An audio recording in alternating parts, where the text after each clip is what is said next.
Ang ating pag-uusapan at tatalakayin sa videong ito mga kapolitika ay balik tayo dito kay Alyssa Valdez. Itong phenom dito sa volleyball. Ating pag-uusapan bakit nga ba or ano yung pinaka reason or pinaka dahilan bakit wala na siya or hindi siya pinili ni Coach Jorge De Brito dito sa koponan ng Team Alas or yung national team ng ating volleyball.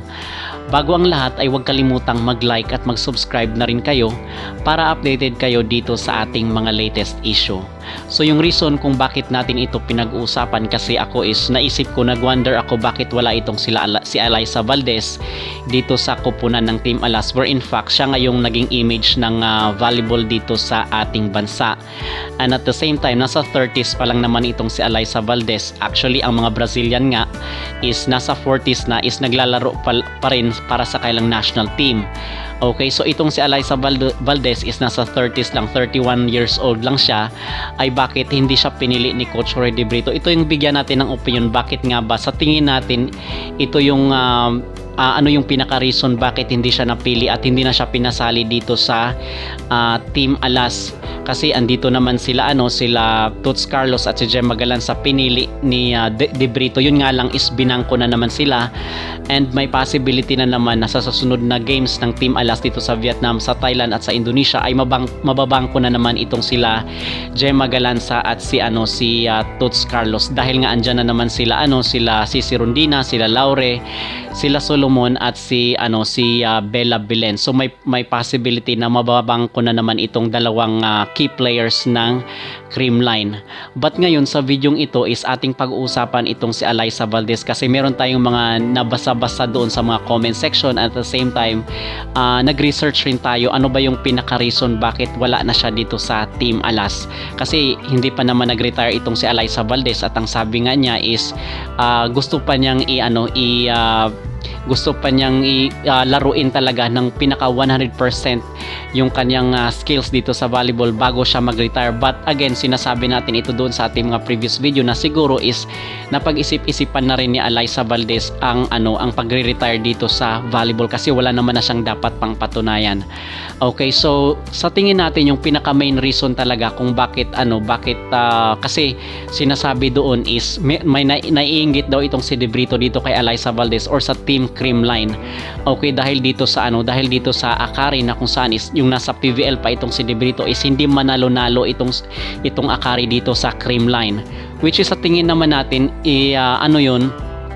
most probably yun ang pinaka main reason talaga kasi hindi naman natin maiiwasan yan na kung saan is merong sama ng loob or merong tampo. Okay, kasi wala namang napatunayan rin itong si De Brito dito sa PVL. Maybe level up niya ng konti yung Team Akari kasi ito yung team niya dati, but to the point na sasali sila sa quarterfinals, semifinals at sa finals is hindi nagawa ni De Brito yun dito sa team niya na Akari. And knowing na andun yung mga key players niya dati, sila Santiago, itong sila Sid Domingo at itong mga magagaling na spikers at mga blockers na mula dito sa sa iba't ibang team sa UAAP. So questionably yon na kung saan is bakit itong Creamline na kung saan laging nagcha-champion is hindi napipili sila, but itong si Alyssa Valdez is hindi napili.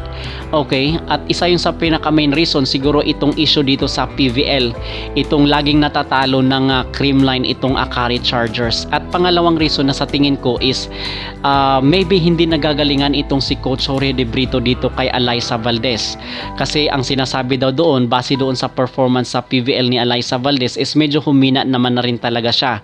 And true enough, yun nga rin ang nakikita natin na base sa mga performance ni Alyssa Valdez, hirap na siyang tumuntong sa 30 points. Unlike dati na nakaka 30 plus points pa itong si Alyssa Valdez at mabilis pa kumilos. Okay, kung ikukumpara mo ngayon is medyo humina na rin talaga itong scoring machine rin ng Creamline. Unlike dati na nagbubuhat pa siya ng kanyang kupunan para maipanalo yung laban. And in fact, meron nga mga times doon na natatalo itong Creamline dito sa Signal, dito sa Cherry Tigo at yung ibang pang mga mahihinang team. Okay, which is ang indication noon is siguro ito yung nakikita ni De Brito na hindi believe.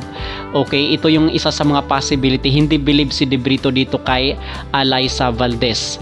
And on the other hand naman, siguro nakikita ni Coach Jorge De Brito na kung saan is kukunin niya itong si Alyssa Valdez, sila Gemma Galanza at si Tots Carlos, sino na lang yung matitira dito sa dito sa kupunan ng Creamline, kasi knowing na itong si Alyssa Valdez, although hindi nga siya nakapaglaro dito sa mga match ng Creamline versus sa ibang team, ay nakikita rin naman natin itong kanyang leadership skill, kasi dito magaling itong si Alyssa Valdez at pag-motivate dito sa iba't ibang mga players ng kanyang team. Okay, so siguro naisip-isip rin ni Coach Jorge De Brito na sino na lang yung matitira dito sa Creamline kung uubusin niyang kukunin yung mga key players dito sa kupunan ng CCS. So mga kapolitika, yun sa tingin natin ang mga reason bakit, kasi ako is personally nag-wonder rin ako bakit wala itong si Alyssa Valdez dito sa sa kupunan ng Team Alas, and maraming rin ang naghahanap, kasi ang sinasabi ng iba is okay lang daw wala itong si Alyssa Valdez dito sa kupunan ng Team Alas kasi doon sa previous na SEA Games ay naibangko lang. Okay, so useless kung andito siya sa Team Alas. Okay, so sa tingin nyo mga kapolitika, sa inyong personal na opinion, ano nga ba yung pinaka main reason bakit wala or hindi na pili itong si Alyssa Valdez dito sa dito sa Team Alas or itong ating national team sa volleyball? Mag-comment down below at huwag kalimutang mag-like at mag-subscribe na rin kayo para updated kayo dito sa ating mga latest issue.